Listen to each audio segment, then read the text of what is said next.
아파트보다 훨씬 따뜻하다고 보면 돼요. 납품하지도 않는 회사에서 단열재에 대한 시험 성적서를 주냐, 요즘에는 큰일 나죠. 시공업자를 선정을 할 때에는 굉장히 그런 부분에서 세심하고 디테일한 이런 업자를 선택을 하시는 게, 그 자재의 특징을 잘 모르는 분들께서는 그 자재를 실내에다 쓰고 있단 말이에요. 절대로 안 되죠. 실내에다 쓰면 이 4층 건물에서의 조족조는 조금 위험하고, 단독주택은 거의 떨어지질 않아요, 가격이. 글쎄요, 과거에는 어땠는지 모르겠어요. 과거라고 얘기를 하는 것은 한 10여 년 그 이전을 얘기한 건데, 10여 년 이전에는 제가 단독주택을 지어보질 않았어요. 그 다음에 점포경영 택지도 그때는 안 지어봤어요. 그때는 제가 이제 큰 회사에서 아파트 위주로 들어갔으니까요. 결론적으로 설명을 드리자면은 아파트보다 훨씬 따뜻하다고 보면 돼요. 왜 그러냐면 아파트는 전부 다 내단열로 들어가요. 단열에는 세 가지가 있어요. 내단열, 중간단열, 외단열 이렇게 되어 있습니다. 그러면 외단열, 밖에다가 단열을 했을 때 이 단열의 어떤 효과가 100으로 잡았을 때 중간 단열로 오면 70%, 그 다음에 내단열은 50%, 단열 비중이 그만큼 떨어져요. 근데 아파트는 특성상 외벽이 콘크리트로 올라가고 내부에다가 단열을 하게끔 되어 있어요. 그 다음에 조족조 건물은 조적을 안에다가 한번 쌓고 가운데다가 스티로폼을 넣고 또 가양에다가 벽돌을 쌓죠. 이것을 중간 단열이라 그래요. 그러면 이제 외단열이라는 거는 콘크리트를 완전히 쳐놓고 외부에다가 스티로폼을 대고 거기에다 외부 마감재로 마감을 해주는 방식인데, 요즘에 상가주택, 점포겸용주택이나 일반 택지개발조성사업지구에서의 단독주택은 뭐 99%가 외단열로 들어가고 있기 때문에, 그리고 어떤 단열재에 대한 기준도 굉장히 까다로워요. 그래서 건물을 다 지어서 준공을 낼 때는 단열재에 대한 시험 성적서를 반드시 첨부를 해야 돼요. 그 준공 서류에. 납품하지도 않는 회사에서 단열재에 대한 시험 성적서를 주냐, 요즘에는 큰일 나죠. 그런 회사가 없습니다. 아예 없습니다. 요즘에는 몇 장을 납품했다고 하면 장수까지 정확하게 납품 수량까지 체크를 해가지고 주게 돼 있어요. 그리고 요즘에는 웬만한 건물들은 전부 다 감리 제도가 돼 있어서 감리들한테 반드시 보고를 하게 돼 있어요. 모든 자재를 사용하는 데는.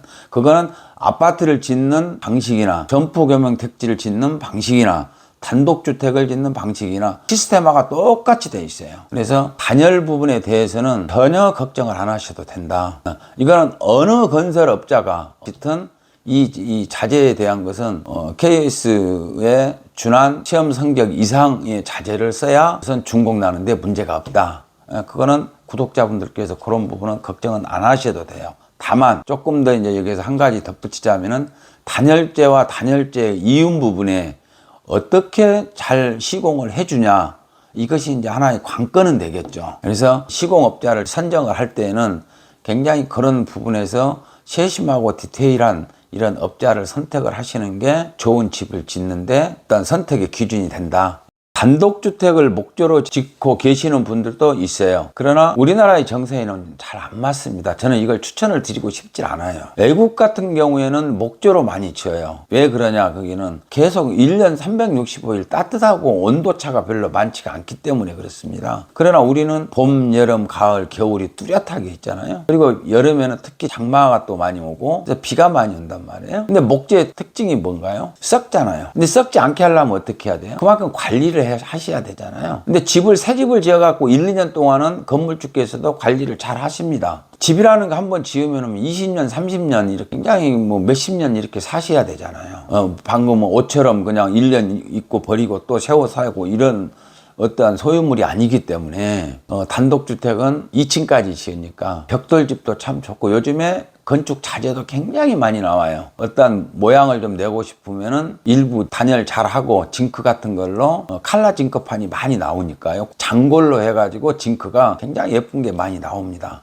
그런 자재를 돌에서도 컬러풀한 돌들이 또 많고요. 돌도 천차만별의 컬러가 많이 있으니까. 아니면 또 스톤도 좋고요, 요즘에. 아니면 농블릭 같은 것도 요즘에 잘 나오죠. 농블릭도 컬러별로 해서 다 다양하게 나옵니다. 그렇기 때문에 굳이 나는 절대적으로 목재를 지어야 된다. 이렇게 어떤 그 목재에 대한 아주 목재로 꼭 지어야 된다는 목적이 있지 않는 한은 우리나라에서 이렇게 지을 때는 목재로 짓는 것은 그렇게 추천을 드리고 싶지는 않아요. 물론 가능하지만은. 그러나 이제 우리가 이제 보편적으로 주택을 짓는 데 있어서 목재 데크 같은 것을 많이 깔게 되죠. 데크를 까는 게 구독자분들은 그 목재를 뭐라고 많이 부르세요? 그걸 방부목이라 그러죠. 방부목의 목재의 특징이 뭔지 아세요? 썩지 않는다 해서 이제 방부목이잖아요. 잘 썩지 않는다. 물론 그게 이제 다음에 못으로 받거나 타카로 칠 경우에는 시간이 많이 흐르고 이러면 관리가 안 되면 그 부분부터 썩어 들어가요. 근데 방부목이 왜 썩지 않을까? 이거 생각을 한 번도 안 해보셨을 거 아니에요. 근데 이 방부목은 조음, 나무를 갉아먹는 조음이나 그 다음에 벌레가 도저히 이걸 긁어먹을 수 없는 거예요. 그러니까 안 썩은 거예요. 그럼 왜 긁어먹지를 못할까? 이게 전부 다 약품 처리가 돼 있어요. 산으로 약품 처리가 돼 있는 자재예요. 근데 일반 이 자재에 대해서 그 자재의 특징을 잘 모르는 분들께서는 그 자재를 실내에다 쓰고 있단 말이에요. 절대로 안 되죠. 실내에다 쓰면은. 그 약품의 화학 물질이 그럼 결국은 우리 체내로 호흡기를 통해서 들어오고 있다는 얘기거든요. 그래서 데크를 방부목을 깔 때는 방시 데크는 밖에다가 까는 거죠. 그냥 자연의 비를 맞으면서도 어느 정도 견딜 수 있는 자재이기 때문에 그런 방부목은 밖에다만 깔아야 된다. 그러면 우리 외부 벽에다가 전체로 목재로 짓는다고 보면은 그 자재들도 전부 다 방부목을 써야 되는 거예요. 그랬을 때 과연 얼마나 건강한 집이 될까? 이제 이거를 우리 한옥하고 같이 판단을 하시면은 잘못된 거예요. 한옥에 들어가는 건 기둥과 일부 띠장 부분은 목재로 들어가고 나머지는 흙으로 들어간다거나 미장을 해서 황토로 집을 짓고 외벽에다가는 세멘트 백색 미장으로 가지고 마감을 해서 이 황토옥이 비나 이런 거에 의해 가지고 손상이 되지 않게 덮어주는 역할을 해주죠. 그러니까는 한옥하고는 같이 구분을 하시면 안 돼요. 같이 보시면 안 돼요. 한옥에 들어가는 기둥 목재랄지 이런 거는 방부목 처리를 안 합니다. 그거는 밖에다가 니스칠을 하게 돼 있죠. 니스칠이라는 것도 물론 화학열 원료가 들어가긴 하지만은 일정 시간이 지나면 다 날아가요. 근데 방부목은 그렇지가 않아요. 그러니까 목재를 사용해서 짓는 거는 특별하게 나는 저 나무 아니면 안 된다라는 이런 확고하지 않으면은 다른 자재를 쓰시는 것을 저는 권장을 드려요. 단독주택 같은 경우에는 여기서 하나 더 부연 설명을 드리자면은 조적조를 지어놓으면 참 예뻐요. 이 4층 건물에서의 조적조는 조금 위험하고, 왜냐하면 벽돌이라는 거는 벽돌 힘으로만 들어간 게 아니고 중간중간에 사물회라는 게 들어간단 말이에요. 그래서 이 사물회가 처짐 현상이 올 수가 있어요. 그러나 2층 정도는 충분히 견뎌냅니다. 그래서 요즘에는 벽돌이 워낙에 잘 나옵니다. 벽돌도 잘 나오고 또 경우에 따라서는 외부를 스티로폴로 단열을 다 만들어 놓고 그 다음에 스톤 타일 같은 걸로 붙여 놓으면 굉장히 예뻐요, 집이. 그래서 벽돌 내지는 스톤 타일 또는 돌을 컬러풀하게 중간중간에 포인트로 넣는 방법, 이것은 건축주분들께서 선호하는 자재가 있기 때문에 가장 내가 선호하는 자재를 쓰시라, 이렇게 권장을 해드리고 싶습니다. 단독주택에서는 일조권이 전혀 받질 않습니다. 일조권이라는 것은 일정 높이 이상 올라갔을 때 꺾이는 부분인데 주위의 어떤 영향으로 일조권이라는 게 받게 되어 있는데, 단독주택은 우리가 층수를 2층으로 제한시켜 놨잖아요. 그래서 일정 높이 기준에 미달되기 때문에 거의 일조권은 받지 않는다. 다만 우리가 땅의 모양을 어느 쪽으로 어느 땅을 샀을 때 이 건물을 어느 방향으로 지어야 된다 해서 단독주택 같은 경우에는 될 수 있으면 남향으로 다 앉히는 것을 원칙으로 해야 되겠죠. 그래서 땅의 모양을 보고 또 이왕이면은 내가 땅에 입찰을 들어가기 전에 건물을 남향으로 지을 수 있는 가장 좋은 입지 조건이 된 땅을 입찰을 봐서 땅을 매입하는 게 관건이겠죠. 그렇게 이해해 주시면 되겠고, 우리가 보통 규모로 볼 때 아파트, 그 다음에 상가주택, 그 다음에 단독주택 이렇죠. 근데 우리 구독자분들께서는 상가주택이나 단독주택은 굉장히 초기자본이 많이 들어간다, 이렇게들 생각을 많이 하시는데, 요즘에는 아파트 값이 워낙에 비싸다 보니까 뭐 기본적으로 물론 검단 신도시 같은 경우에는 한 5억대 이 정도면 살 수가 있겠지만은 단독주택하고는 큰 차이는 없다고 봐요, 저는. 그래서 단독주택하고 아파트하고 어떻게 보면은 지금 검단 신도시에서는 단독주택 부지를 매입을 하셔서 단독주택을 지을 수 있는 가장 좋은 기회가 오지 않았나. 그리고 앞으로는 물론 이건 제 예상입니다만은 아파트 못지않는 단독주택에 대한 젊으신 분들도 선호도가 높아질 것이다. 그래서 지금까지는 아파트를 내가 거주도 하고 그 다음에 부동산 상승 효과도 노리고